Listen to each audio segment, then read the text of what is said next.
Hello, movie lovers. Today I'm going to get back to some criterions that have recent criterions that I think I have four that I'm going to be doing next on my channel.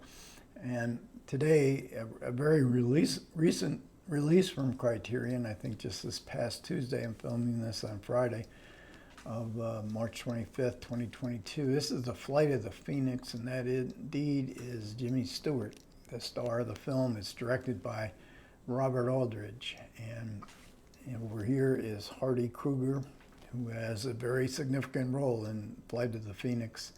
And it's the story of a plane crash. We're in North Africa. Jimmy Stewart's glory days as a pilot are past. He is flying for a oil company in a ramshackle old plane.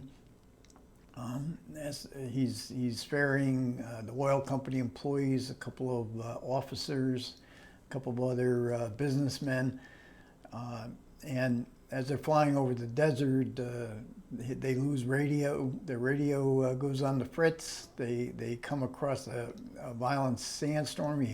Jimmy Stewart has to avoid the sandstorm, and then he loses one of his engines and is forced to crash. So the rest of the film is how are they going to survive? And this has just an incredible cast. I mean, it's mentioned in one of the supplements that this is the first time Jimmy Stewart worked with some big-time European actors, and Richard Attenborough's in this, Peter Finch, Ian Bannon, Ronald Fraser, all from Great Britain. We do get some Aldridge standbys in Ernest Borgnine, Dan Duryea, who appeared in many of Aldridge's movies, and then we get Hardy Kruger, a German actor. This would be Kruger's, I think, second Hollywood film. He had appeared in some English films and German films, and then a couple years before Flight of the Phoenix, he made Hatari, his first Hollywood film, where he played opposite John Wayne, and very impressive. And so he got this very crucial role in Flight of the Phoenix. The movie has a brilliant opening credit sequence. I love this old style Hollywood filmmaking pre-credit sequence where, especially with Aldridge, because Aldridge's characters, they're not subtle. They don't have, they're archetypes, they're familiar, but we get to know them in all of Aldridge's movies. His supporting cast, we get to know almost immediately who these people are. So there's maybe 12 passengers on this plane. And before that we get to the credits, and I'm only talking about a few minutes, we get to know who all these people are. And it's brilliantly written and by Lucas Heller, and directed by Aldridge and acted by this great crew of actors. And then during the crash, all of a sudden we get freeze frames, we get short, very abrupt clips of the crash itself as we see all these credits.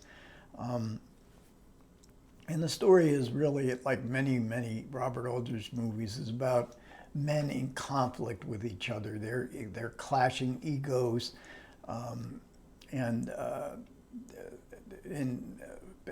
Peter Finch playing the English officer, he's a by-the-book guy, and there's one thing that Aldridge disliked was the by-the-book guy who doesn't use his imagination.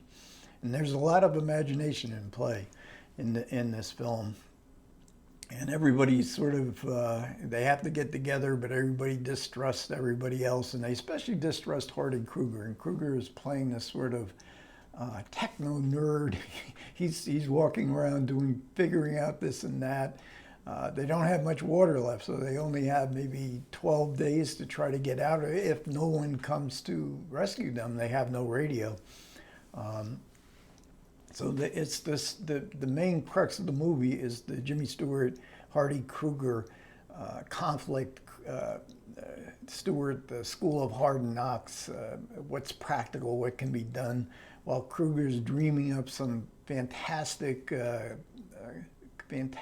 what Jimmy Stewart sees it as a fantasy of being able to make another plane out of the wreckage of the plane that has crashed, because one of the engines still should work.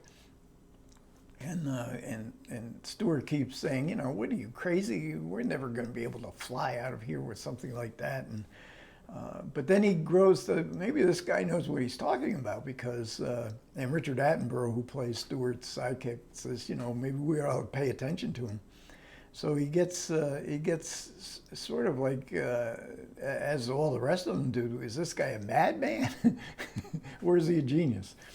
And there's a great line where Jimmy Stewart looks at Hardy Kruger and says, you know, and Kruger is playing sort of like the techno nerd of the 21st century. And Jimmy Stewart looks at him and he says, you know, I think you are the future. My day is done. You are the future. You know, the masculine panic that you always find in Aldrich is really enhanced in this movie. How do you survive a hostile climate, and you know, with death staring you right in the face, and you know, so it's a really absorbing conflict that we're seeing, both between all the men but also in how to survive.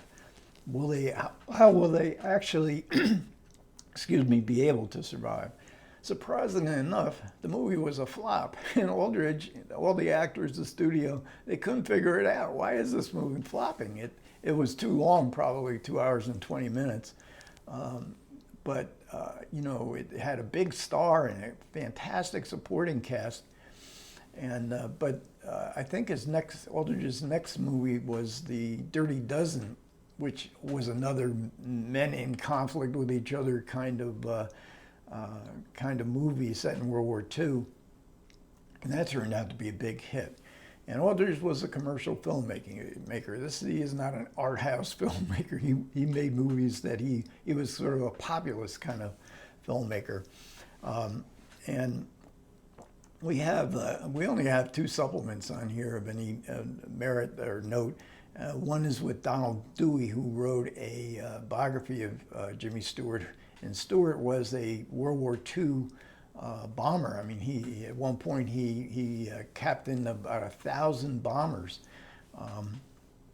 and he was always attracted to playing. Made several movies attracted to playing movies about airplanes, in which he would play a pilot. He loved doing that. Spirit of St. Louis is one of his most famous ones, where he played Charles Lindbergh.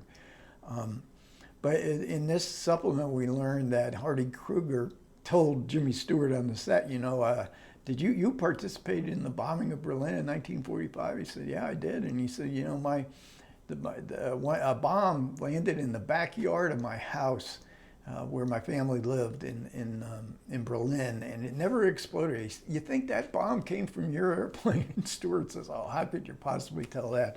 But it kept them a little bit on edge, which really suited the movie because of the conflict that the 2 characters had in the movie. But Donald Dewey says, you know, they did become very good friends. And then the other supplement is with director Walter Hill, with about a 20-minute discussion with historian Alan Silver. And Hill goes through the influences of Aldrich on him and some of the other directors of his generation. Walter Hill knew Lucas Heller very well. Lucas Heller, the writer of Flight of the Phoenix and about 7 or 8 other Robert Aldrich movies. So, and Aldrich was the head of the Directors Guild for many years, and all those younger directors really appreciated the work he did, because he was when he was the head of Directors Guild, and he was a tough negotiator, and he got a lot of. He achieved a lot of goals that directors wanted to have as far as their careers and their economic situation. Then we get well, before I get to the Gina Tellerelli essay that's in the booklet, this is it's not a booklet, it's another one of the fold-outs with an much easier to read black on white essay, and it's a terrific essay. But no pictures from the movie. It's just the artwork. The artwork's good, but you know, minimal stuff. But here's a here's a really weird extra, sort of like a McDonald's kids meal kind of supplement, where we get the Phoenix. This was the plane that they build in the desert, where you can actually punch this out and make a Phoenix airplane. I didn't do that. I'll keep this as the way it is. But the Gina Torelli essay is really really good, and she makes the comparison or the connection between Flight of the Phoenix with Steven Spielberg's Jaws, in which you have this conflict with three men, and you got the egos, and who knows, you get the scientists versus the, you know, these fishermen who knows everything about fishing and has contempt for knowledge and science, and which I would have never considered. And she also includes a quote from Robert Aldrich, who was discussing his films, and he says that he was always drawn to characters who find their own integrity in doing what they do the way they do it, even if it causes their own deaths. And I think that is really, Aldrich hit the nail right on the head with the kind of characters you're going to find in a Robert Aldrich film. So overall, very, very good. I was disappointed with the supplements, but the two supplements they have are really good. But you know, I would have liked a lot more to this one. But nevertheless, you know, Jimmy Stewart, Robert Aldrich, you can't miss there. Okay, thanks a lot for everybody who listened. I do appreciate it. Comments are welcome. You guys take care.